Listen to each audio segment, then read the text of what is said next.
ہمارے اور شہاب کے خاندان میں یہ روایت چلی آ رہی تھی کہ جب کسی عورت کا شوہر فوت ہو جائے اور اس کا کوئی دیور کنوارا ہو تو پھر اسی سے اس کا نکاح پڑھا دیا جاتا تھا۔ میں جوان تھی، شمس میرا دیور تھا، BA کا طالب علم اور خوبرو نوجوان تھا، مگر کوئی نہیں جانتا تھا کہ اس نے کیا سوچ رکھا ہے۔ اچانک میں ٹھٹک کر رہ گئی۔ میرے اندر پرورش پانے والا گناہ کا بیج جب دنیا میں آئے گا تو اس کا باپ۔ السلام علیکم۔ کہانی سننے سے پہلے آپ میرے اردو قصہ کہانیاں چینل کو سبسکرائب کر کے بیل نوٹیفیکیشن کو آن کر دیں تاکہ آپ کو ملتی رہے میری ہر آنے والی ویڈیو کا نوٹیفیکیشن۔ کہانی پسند آنے پر ویڈیو کو لائک شیئر ضرور کیجیے۔ میں انہیں ہمیشہ بھابھی کہہ کر پکارتا تھا۔ وہ ہمارے گھر کے قریب ہی رہتی تھی اور مجھے چھوٹا بھائی سمجھتی تھی۔ میں ان کی ہر مالی ضرورت پوری کر دیتا تھا، بچوں کے تعلیمی اخراجات ہوں یا گھر کی ضرورت کی کوئی چیز، سب میری ذمہ داری تھی۔ بھابھی کو بیوگی کی زندگی گزارتے ہوئے کافی عرصہ گزر چکا تھا۔ ان کے 3 بچے تھے۔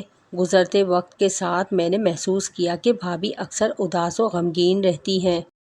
میں نے بارہا ان سے اس اداسی کی وجہ دریافت کرنا چاہی، لیکن انہوں نے ہمیشہ ہنس کر ٹال دیا۔ تاہم مجھے اندازہ تھا کہ کوئی غم اندر ہی اندر انہیں کھائے جا رہا ہے، اور پھر آخر ایک دن انہوں نے میرے بے حد اصرار پر وہ سب کچھ کہہ ڈالا جسے وہ ایک عرصے سے اپنے اندر چھپائے بیٹھی تھی۔ شاید اس طرح انہوں نے اپنے دل کا بوجھ ہلکا کر ڈالا۔ انہوں نے اپنی زندگی کی کہانی کچھ اس طرح بیان کی تھی۔ شہاب بہت اچھے شوہر تھے، بہت زیادہ محبت کرنے والے اور میری ہر ضرورت کا خیال رکھنے والے۔ شمس میرا دیور تھا، BA کا طالب علم اور خوبرو نوجوان تھا۔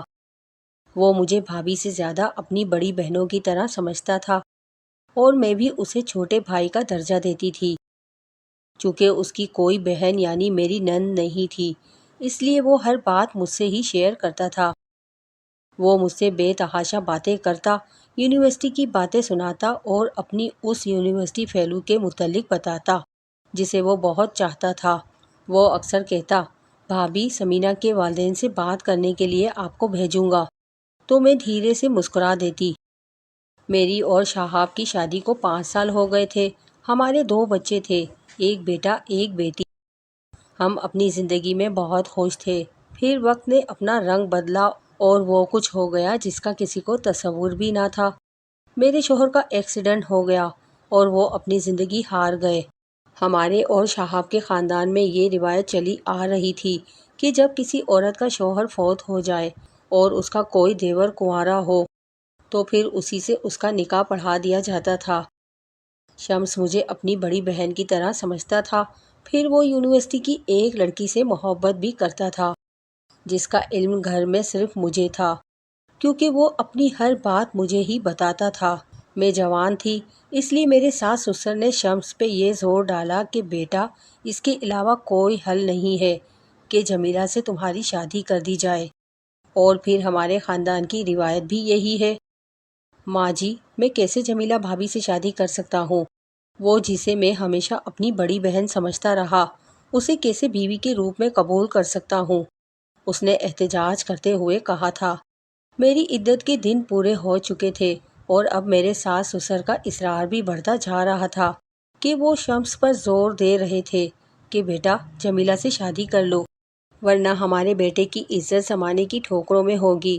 ایک دن اس کے والد نے اسے سمجھانے کی کوشش کی، بیٹا ہم بھی چاہتے تھے کہ تمہاری شادی تمہاری مرضی سے ہو، شہنائیاں بجیں، تمہارے ماتھے پہ صحرا سجے، لیکن حالات اب اس بات کا تقاضا کرتے ہیں کہ جمیلہ سے تمہارا نکاح کر دیا جائے۔ خدا را مجھے امتحان میں مت ڈالیں، شمس نے تقریباً رومانسی آواز میں کہا۔ پھر جب اسے یقین ہو گیا کہ اس کی جان چھوٹنے والی نہیں تو ایک دن اس نے کہہ دیا، میں جمیلہ بھابھی اور ان کے بچوں کی خاطر شادی نہیں کروں گا اور تمام عمر ان کی کفالت کی ذمہ داری اٹھاؤں گا، لیکن خدا کے لیے مجھے شادی کا مت کہیں۔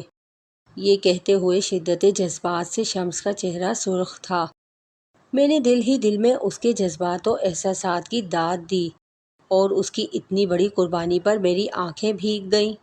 میرے ساس سسر یہی کہہ رہے تھے کہ بیٹا تو جمیلہ سے شادی کر لے، ورنہ لوگ طرح طرح کی باتیں بنائیں گے اور ہمارے خاندان کی عزت خاک میں مل جائے گی۔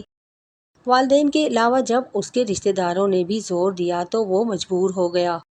اسے اندازہ ہو گیا کہ نکاح کیے بنا کوئی چارہ نہیں، چنانچہ وہ نکاح کے لیے مان گیا، مگر کوئی نہیں جانتا تھا کہ اس نے کیا سوچ رکھا ہے۔ پھر میرا شمس کے ساتھ نکاح ہو گیا۔ پہلی رات کو شمس نے مجھ سے کہا، گو کہ قانونی اور شرعی اعتبار سے آپ میری بیوی ہو، لیکن آپ اچھی طرح جانتی ہو کہ میں نے آپ کو ہمیشہ اپنی بڑی بہن سمجھا ہے، لہٰذا آپ کو بیوی کے روپ میں کیسے قبول کر سکتا ہوں؟ اس لیے آج سے ہم دنیا کے لیے تو میاں بیوی ہوں گے، مگر خلوت میں ہمارے درمیان فاصلہ رہے گا، اور مجھے امید ہے آپ میرا ساتھ دو گی۔ میں تمہارے جذبات کی قدر کرتی ہوں شمس، اس قربانی میں میں تمہارا پورا ساتھ دوں گی، میں نے جواب دیا۔ اس طرح ہماری شادی شدہ زندگی کا آغاز ہو گیا۔ ہم دنیا کے لیے تو میاں بیوی تھے، مگر حقیقتاً ہمارے درمیان ایسا رشتہ تھا جو بہن بھائی کے درمیان ہوتا ہے۔ شمس کو ایک اچھی کمپنی میں جاب مل گئی تھی۔ اب چونکہ وہ بظاہر میرا شوہر تھا، اس لیے سب کے سامنے میں اس سے ادب و احترام سے بات کرتی۔ ہماری شادی کو 1 سال گزر گیا اور بچے کی کوئی امید نہ آئی تو ساس سسر کو تشویش ہونے لگی۔ سسر نے ڈھکے چھپے الفاظ میں شمس کو اپنا چیک اپ کروانے کو کہا۔ اس معاملے میں مجھ پہ الزام نہیں ٹھہرایا جا سکتا تھا، کیونکہ میں بانجھ نہیں تھی، کیونکہ شہاب سے میرے 2 بچے تھے، لیکن کسی کو کوئی کیا بتاتا کہ شمس نے کتنی بڑی قربانی دی تھی، اپنی محبت کی قربانی، اپنے نفس کی قربانی، اپنی خواہشات کی قربانی اور اپنے جذبات و احساسات کی قربانی۔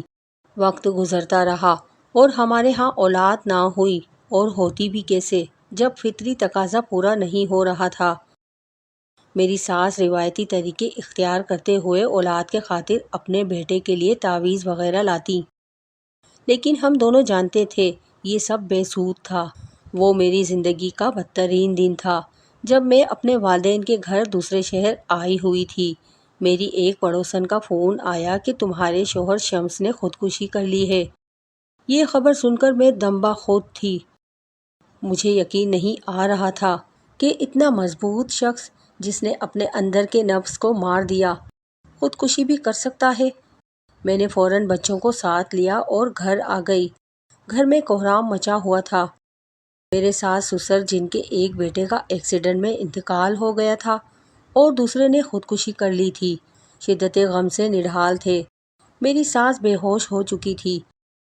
سسر بھی جوان بیٹے کی موت پر نوحہ کنا تھے۔ شمس کی تدفین کے چند روز بعد میں اپنے کمرے میں بیٹھی تھی۔ شمس کے متعلق سوچ رہی تھی کہ اپنی بیٹی کے ہاتھ میں اپنی ڈائری دیکھی تو فوراً لے لی۔ اس ڈائری میں میرے شب و روز دفن تھے۔ میں نے ڈائری کھولی اور اپنا ماضی پڑھنے لگی۔ اچانک میں ٹھٹک کر رہ گئی۔ اوراق کے درمیان شمس کا لکھا ہوا کاغذ پڑا تھا۔ رائٹنگ سے اندازہ ہو رہا تھا کہ اس نے جلدی میں کچھ لکھا ہے۔ میں نے پڑھنا شروع کیا۔ جمیلہ، انسان خواہ کتنا ہی اپنے جذبات و احساسات اور خواہشات کا گلا گھونٹ دے، مگر کہیں نہ کہیں وہ ہار جاتا ہے۔ میں نے اپنے جذبات کی قربانی دے ڈالی، لیکن دکھ کی بات یہ ہے کہ تم نے ہمارے رشتے کو پامال کر دیا۔ تم اپنے جذبات کی قربانی نہ دے سکی۔ گندگی کو جتنا مرضی چھپاؤ، مگر اس کی بدبو اپنی موجودگی کا احساس دلا دیتی ہے۔ گناہ کے دلدل میں دھنسنے سے پہلے میرا نہیں تو اپنے بچوں کا ہی خیال کیا ہوتا۔ میں نے اپنی خواہشات کی قربانی اس لیے نہیں دی تھی کہ تم مجھے زمانے کی نظروں میں رسوا کر ڈالو۔ تم نے تو مجھ سے عہد کیا تھا کہ تم میرا ساتھ دو گی۔ آج اگر میں زندہ ہوتا تو مجھے 2 قتل کرنا پڑتے، ایک تمہارا اور دوسرا اس آشنا کا، اور اس طرح میں تو جیل جاتا ہی، میرے خاندان کی عزت بھی خاک میں مل جاتی۔ اس لیے میں خودکشی کر رہا ہوں۔ افسوس تم میری محبت کی قدر نہیں کر سکی۔